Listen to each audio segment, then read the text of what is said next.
NTR trust భవన్లో చంద్రబాబు మాట్లాడుతున్నారు. ప్రత్యక్షంగా చూద్దాం. సమాజం కోసం కూడా సేవ చేయొచ్చని కూడా చాలామంది ఐఏఎస్, ఐపీఎస్, గ్రూప్ 1, గ్రూప్ 2 ఇవన్నీ కూడా ఒకటి లైవ్లీహుడ్, రెండోది సేవాభావంతో బాగా చదువుకొని మెరిటోరియస్ స్టూడెంట్స్ ఒక ఆశయం కోసం వస్తున్నారు. అలాంటి చదువుకున్న పిల్లల జీవితాలతో ఆడుకోవడమే కాకుండా అదే మాదిరిగా పిల్లల భవిష్యత్తు నిర్వీర్యం చేసే పరిస్థితి వస్తూ ఉంది. చదువుకున్న నిరాశ, నిస్పృహ, మేమేమీ చేయలేమనే పరిస్థితికి వస్తూ ఉంది. నిన్న మీరు చూస్తే జిఎస్ సీతారామరాజు ఇతను ఒక బ్రోకర్ ఇంట్లో, అది కూడా ఒక మహిళా బ్రోకర్, ఆవిడ ఇంట్లో పేకాట ఆడుతూ పట్టుబడ్డాడంటే ఏం చెప్పాలో అర్థం కావడం లేదు. దాన్ని ఏ విధంగా సమర్థించుకుంటారో కూడా చెప్పలేని పరిస్థితి. సంధ్యారాణి ఇంట్లో పేకాట ఆడుతూ ఈ డబ్బుల విషయం వచ్చినప్పుడు లోపలుంటే ఎత్తకపోయి ఎవిడెన్స్ కింద చూపించి డబ్బులు వసూలు చేసుకోవడానికి అతన్ని ఎవిడెన్స్ కింద చూపించారంటే దీనికి ప్రభుత్వం ఏం సమాధానం చెప్తారో కూడా చెప్పలేని పరిస్థితి. ఆ విషయంలో అడిగినప్పుడు మీడియా అతను చెప్పిన సమాధానం చాలా ఆశ్చర్యం వేస్తుంది. ఈ సంధ్యారాణి ఎక్కడ పరిచయం అంటే నాకు గాంధీ భవన్లో పరిచయం అని. గాంధీ భవన్లో ఇలాంటి యాక్టివిటీస్ చేసే వ్యక్తులు తీసుకుపోయి సర్వీస్ కమిషన్ మెంబర్లుగా పెట్టేశారు. ఎంత భయంకరమైన పరిస్థితి ఊహించుకుంటే కూడా ఒళ్ళు కూడా గగురుపాటికి వచ్చే పరిస్థితి వస్తుంది. ఎంత బాధ వేస్తుందంటే అంత బాధ.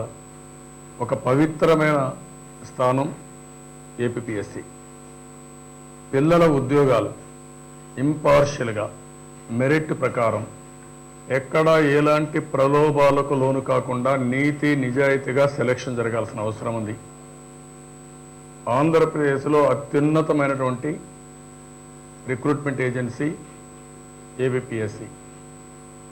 దీని మీద కొన్ని లక్షల మంది పిల్లలు, ఒక 100 ఉద్యోగాలు ఉన్నాయంటే కొన్ని లక్షల మంది పిల్లలు దీన్ని ప్రిపేర్ కావడం, చదవడం, ఎప్పటికప్పుడు కష్టపడడం ఇవన్నీ చేస్తారు.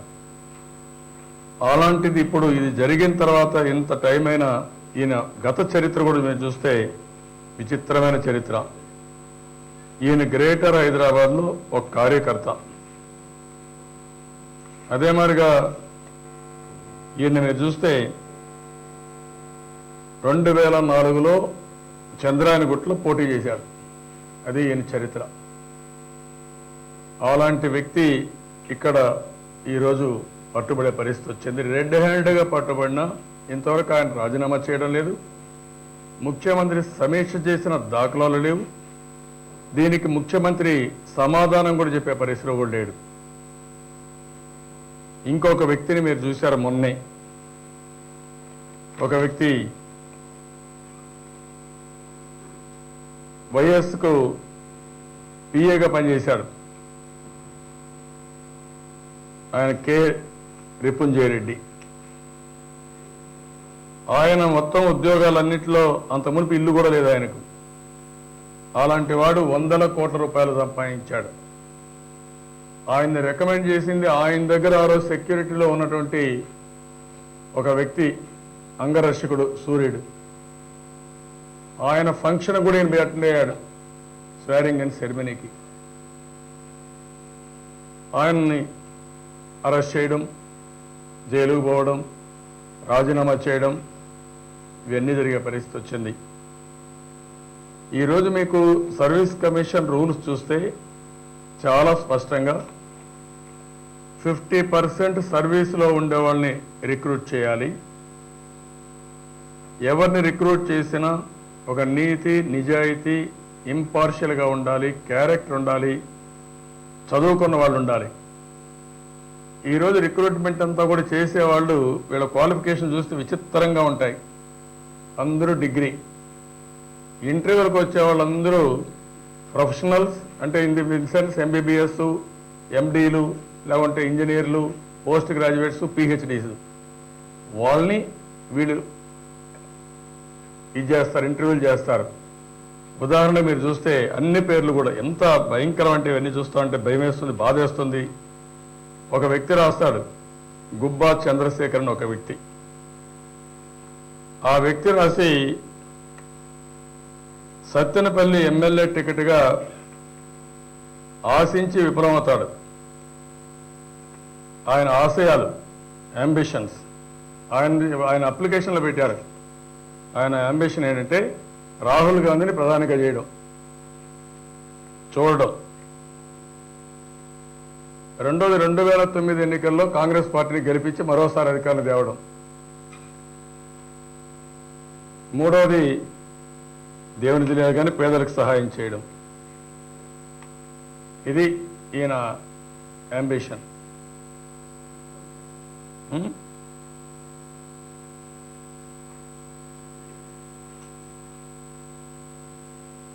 ఇది నేను చెప్పింది కాదు, 2009 కాదు, ఆయన పెట్టింది.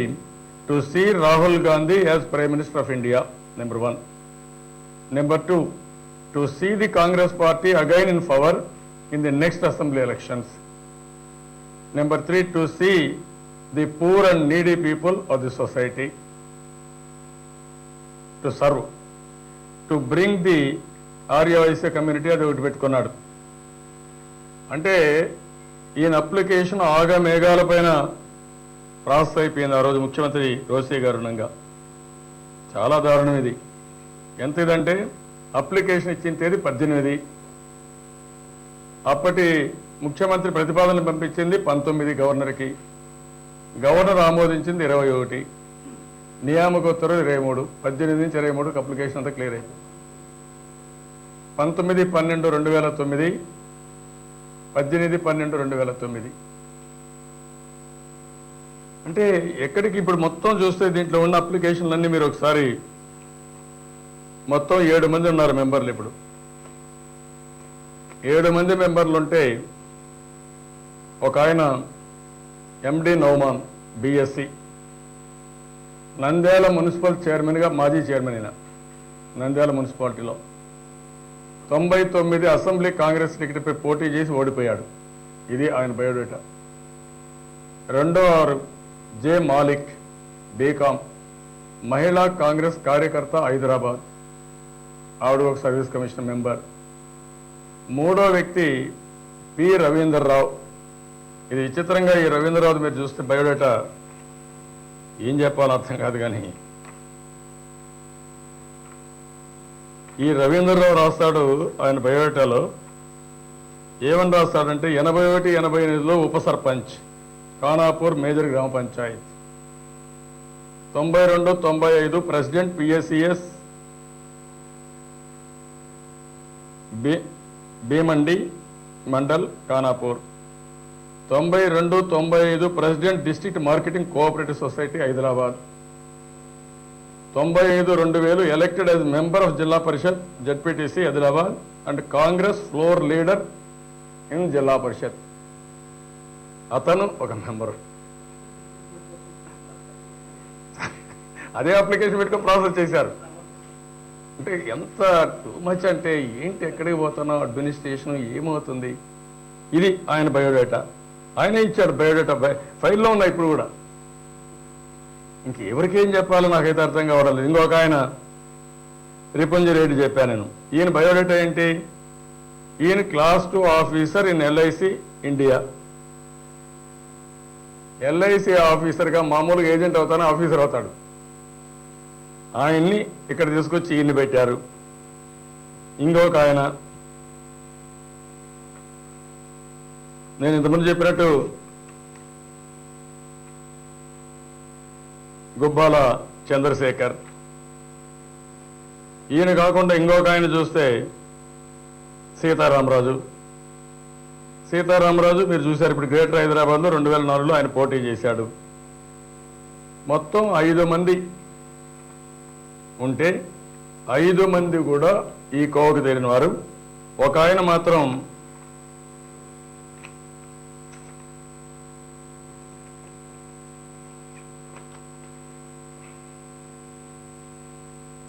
ప్రొఫెసర్ జి పెద్దయ్య.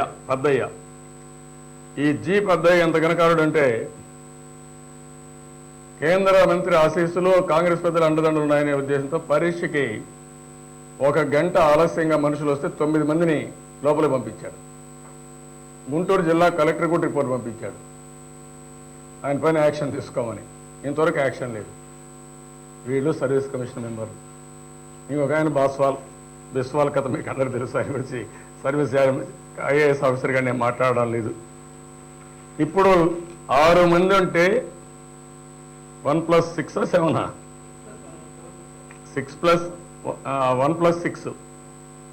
1+6 టోటల్ 7 అనుకుంటాను. ఆ టోటల్ 6లో నేను అన్ని పేర్లు మీకు కవర్ చేశాననుకుంటున్నాను. పెద్దయ్య ఒకడు, రవీంద్రరావు ఒకడు, రిపుంజరెడ్డి ఒకడు, పాతది గుబ్బా చంద్రశేఖరరావు, సీతారామరాజు ఒకరు, ఇంకొకటి నవమాన్ ఒకటి, మాలిక్ ఒకటి. సరిపోతారనుకుంటా అందరూ. 2 4 6 7 ఒక ఆయన పోయాడు కదా, జైలు ఇంటికి పోయాడు కదా. ఇప్పుడు ఉండేది 1+6. 1+6లో ఒక ఆయన తప్ప అందరి పైన 5 మంది కాంగ్రెస్ కార్యకర్తలు, ఒక ఆయన ప్రొఫెసర్ అయినా 9 మందిని 1 అవర్ తర్వాత పరీక్షలు పంపించిన పెద్ద మనిషి. వీళ్ళంతా జాతకాలు. వీళ్ళ బయోడేటా అన్నీ ఉన్నాయి. మీకు ఒక కాపీ ఇమ్మన్నా. వాళ్ళు రాసుకున్న బయోడేటా, వాళ్ళు చేసిన ప్రాసెసింగ్. వీళ్ళు ఇలాంటి నాయకులతో ఈరోజు సర్వీస్ కమిషన్ ఇది పెట్టి, నేను మొన్న వస్తున్న మీ కోసంలో పోతే ప్రతి ఒక్క ఊర్లో తల్లిదండ్రుల బాధ ఎంత బాధ అంటే, మా కుర్రాన్ని మా పొరుగాన్ని మేము చదివించాం, మేము గంజి తాగాం, కూలి పని చేసుకున్నాం, అప్పులు చేశాం, చదివించాం, ఉద్యోగం రావడం లేదు. కూలికి పంపించలేకపోతున్నాం. కూలికి పంపిస్తే ఆ చేతులన్నీ కూడా బొబ్బలెక్కుతున్నాయి, చూసి భరించలేకపోతున్నాం. మా కళ్ళ ముందర పోలీస్ కానిస్టేబుల్స్ దగ్గర నుంచి, ఉద్యోగాలు లెక్చరర్ పోస్ట్ దగ్గర నుంచి, బ్రేక్ ఇన్స్పెక్టర్ దగ్గర నుంచి డబ్బులు తీసుకుని ఉద్యోగాలు ఇస్తున్నారు. విఈఓల దగ్గర నుంచి. దానికి రేట్లు పెట్టుకున్నారు. మామూలు రేట్లు కాదు. ఒకదానికి 5 లక్షలు 10 లక్షలు. మా కళ్ళ ముందర చదువుకోని వాడికి, తక్కువ చదువు ఉండేవాడికి ఉద్యోగాలు వస్తున్నాయి. ఒక ఆడబిడ్డ చెప్పింది, బాధేస్తుంది. కానిస్టేబుల్ పోయాం, అందరికంటే మా వాడు పొడుగ్గా ఉన్నాడు, లావుగా ఉన్నాడు, బ్రహ్మాండంగా చేస్తాడు, చదువుకున్నాడు, క్వాలిఫికేషన్ ఉంది, మార్కులు వచ్చాయి, మా దగ్గర డబ్బులు లేదు, మేము డబ్బులు ఇవ్వలేదు. మా వాడికి అప్పటికి ఇంకొక ఆవిడైతే నేను 3 లక్షలు ఇచ్చాను, 5 లక్షలు అడిగారు, నేను మళ్ళీ సర్తానని చెప్పాను, కానీ నాకు ఉద్యోగం ఇవ్వకుండా వేరే వాళ్ళకి ఇచ్చేశారు, నా డబ్బులు కూడా రాలేదు. ఇలాంటి బ్రోకర్స్ రాజ్యం వచ్చింది. ప్రతి ఒక్కటి ఇక్కడ ఉద్యోగాలు అమ్ముకుంటున్నారు. చాలా నీచమైనది. ఎప్పుడైతే ముఖ్యమంత్రి తమ్ముడు రికమెండ్ చేసిన వ్యక్తిలో రాజశేఖర్ రెడ్డి ముఖ్యమంత్రిగా ఉండి ఈ వ్యవస్థని భ్రష్టు పట్టించాడు. అక్కడి నుంచి ఇష్టానుసారంగా ఒక క్యారెక్టర్ లేని వ్యక్తులకి, ఏమాత్రం కూడా అనుభవం లేని వ్యక్తులకి ఉన్నతమైన పదవులు అప్పచెప్పారు. అక్కడి నుంచి వీళ్ళు డబ్బులే సంపాదనగా పెట్టుకొని పేదవాళ్ళ జీవితాలతో, విద్యార్థుల జీవితాలతో, యువత జీవితాలతో ఆడుకునే పరిస్థితికి వచ్చారు. చాలా నీచం ఇది. 2004 2009లో హోంగార్డులు జరిగాయి, 1994 జరిగాయి. ఇందులో మీరు చూస్తే 1200 మాత్రం భర్తీ చేసి మిగిలిన 794 పోస్టులు అమ్ముకునే పరిస్థితికి వచ్చారు. 30,000 నుంచి 60,000, 15 కోట్ల రూపాయలు డబ్బులు సంపాదించుకునే పరిస్థితికి వచ్చారు. ఇవన్నీ చూసి అంగన్వాడీ టీచర్లో పెద్ద అవినీతి, విఆర్ఓలో పెద్ద అవినీతి.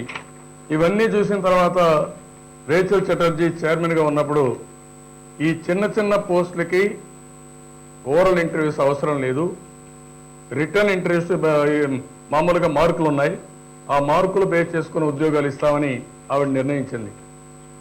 దానిపైన ఈ service commission the great so called members అంతా లోకాయుక్తకి వెళ్ళారు. లోకాయుక్త కొట్టేసింది. అగైన్ హైకోర్టుకి పోయారు. ఇప్పుడు హైకోర్టులో పెండింగ్ ఉంది. ఎక్కడికి పోతాను నేను అడుగుతున్నా. తెలుగుదేశం పార్టీ టైంలో మీరు చూసారు, ఆ రోజైతే డిఎస్సి ప్రతి సంవత్సరం పెట్టాం. ఒక్క దిక్కడ అవినీతి అనే మాట రాలా. ఇప్పుడు మార్కులు అమ్ముకుంటున్నారు. ఏది పరీక్షల్లో పేపర్లు, క్వశ్చన్ పేపర్స్ అమ్ముకుంటున్నారు. ఇష్టానుసారంగా ఉద్యోగాలు అమ్ముకొని ముందుకు వేపరి. ఇంకొకటి పక్కన చూస్తే వైస్ ఛాన్సలర్ పోస్టులు అమ్ముకుంటున్నారు. ఇప్పటికి కూడా ఇది కొనసాగుతూ ఉంది. ఇంత మునుపు ఒక వెంకటేశ్వర యూనివర్సిటీ, మన కాకతీయ కాదు, కృష్ణదేవరాయ యూనివర్సిటీ, ఎవరైతే అక్కడ తిరుపతి ఎమ్మెల్యేగా ఉన్న వ్యక్తి యొక్క అన్న ఆయన వదిన కుసుమకుమారి ప్రొఫెసర్ ఉద్యోగాలన్నీ అమ్ముకునింది. ఉద్యోగాలు అమ్ముకుంటే ఆనాటి ముఖ్యమంత్రి రాజశేఖర రెడ్డి వేసిన తర్వాత వాళ్ళందరూ పెద్ద ఆందోళన చేసి కడాన ఎంక్వైరీ చేసి ప్రూవ్ అయితే ఆమెను డిస్మిస్ చేశారు. వైస్ ఛాన్సలర్ కాబట్టి నేను రాజీనామా చేయని మొండికేస్తే గవర్నర్ డిస్మిస్ చేశారు. ఇలాంటి సంఘటనలు చాలా జరుగుతున్నాయి. ఎప్పుడైతే వైస్ ఛాన్సలర్ని ఇంపార్టెంట్ పోస్టులను అమ్ముకునే ప్రయత్నం చేశారో వాళ్ళు కూడా దాన్ని వ్యాపారం చేసుకొని ఇంకా అక్కడి నుంచి వాళ్ళ ఇష్ట ప్రకారం డబ్బులు వసూలు చేసి వాళ్ళు అమ్ముకుంటున్నారు. బజార్లో ఉద్యోగాలు వేలం వేసుకునే పరిస్థితికి వచ్చారు. ఆక్షన్ వేసుకొని ఉద్యోగాలు అమ్ముకోవడం, శక్తినోడు కొనుక్కోవడం, పేద ప్రజలు మాత్రం, నిరుద్యోగులు మాత్రం దీనావస్థలో మదనపడే పరిస్థితి వచ్చింది. ఇది చాలా దారుణం, చాలా నీచం. దీన్ని నేను చాలా తీవ్రంగా గర్హిస్తున్నా. ఒక ఇష్యూ వచ్చిన తర్వాత ముఖ్యమంత్రి అనే వ్యక్తి ఇంత దారుణంగా మీ గవర్నమెంట్లో మీరు వేసినటువంటి ఒక ఆఫీసరు ఇంత దారుణంగా ప్రవర్తించిన తర్వాత మీరు సిగ్గుతో ఇమ్మీడియట్గా రియాక్ట్ అయి ఉండాలి. తప్పు జరిగింది, రిపెంటెన్స్ వచ్చి ఉండాలి. నేను మిస్లీడ్ అయ్యాను, లేకుంటే ఎవరు నాకు ఇది చెప్పారు, ఎందుకు వేశాను అనే ఆలోచన మీకు వచ్చి ఉండాలి. ఆ ఆలోచన కూడా రాకుండా ఇంతవరకు మీరు సమీక్ష కూడా చేయకుండా యాక్షన్ తీసుకోవాలంటే మీ ధీమా ఏంటని అడుగుతున్నా. అంటే యువత జీవితాలతో ఆడుకుంటారా మీరు? వాళ్ళ భవిష్యత్తు ఆడుకుంటారా మీరు? మీకు డబ్బులే కావాలన్నా? మీకు ఒక బాధ్యత లేదా? అడ్మినిస్ట్రేషన్ ఒక పద్ధతి ప్రకారం రన్ చేయాలన్న ఆలోచన మీకు లేదా?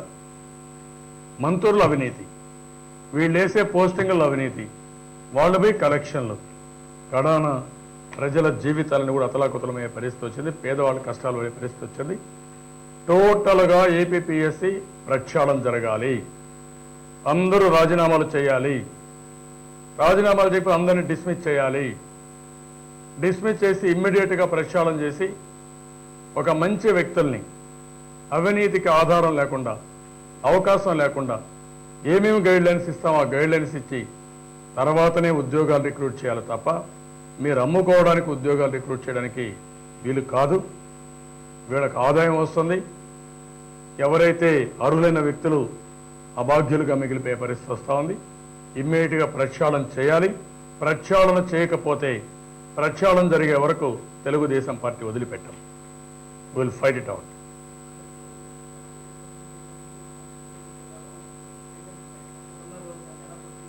నాకు అదే అర్థం కాలేదు. ఇప్పుడు గవర్నర్ చెప్పాలి. నేను అందుకనే అడిగేది, గవర్నర్ కూడా దీనికి సమాధానం చెప్పాలి. ఇప్పుడు మీ దగ్గర ఫైళ్ళు ఇవన్నీ ఉన్నాయి. రేపు దీన్ని ఏం చేయాలో మేము ఒక యాక్షన్ ప్లాన్ తయారు చేసుకుంటున్నాం. ముందు ఎక్కడొచ్చింది, రాష్ట్రం అంతా కోడైకి వస్తూ ఉంది. ముఖ్యమంత్రి 2 తమ్ముళ్ళు ఉన్నారు. ఆయనకి తిరుపతి, చిత్తూరు, టీటీడీ అవన్నీ అప్పచెప్పాడు. ఆ స్మగ్లింగ్ అవన్నీ ఆయన చూసుకుంటాడు. అక్కడ వాళ్ళందరినీ ఎటు కాపాడాలని కాపాడుతాడు. ఇంకొక ఆయన హైదరాబాద్ వచ్చి కూర్చున్నాడు. ఇక్కడ కొంతమంది బ్రోకర్స్ని పెట్టుకున్నాడు. ఆయన ఆ బ్రోకర్స్ని పెట్టుకొని ఈయనన్ని ఏ ఫైల్ సంతకం పెట్టాలో ఆయన డిసైడ్ చేస్తాడు. ఏ పోస్టింగ్ ఇవ్వాలో ఆయన డిసైడ్ చేస్తాడు. ఈయన మొత్తం తిరుక్కొని ఆ రోజు కేవీపీ ఏది చేస్తున్నాడో అది తమ్ముడు చేస్తాడు.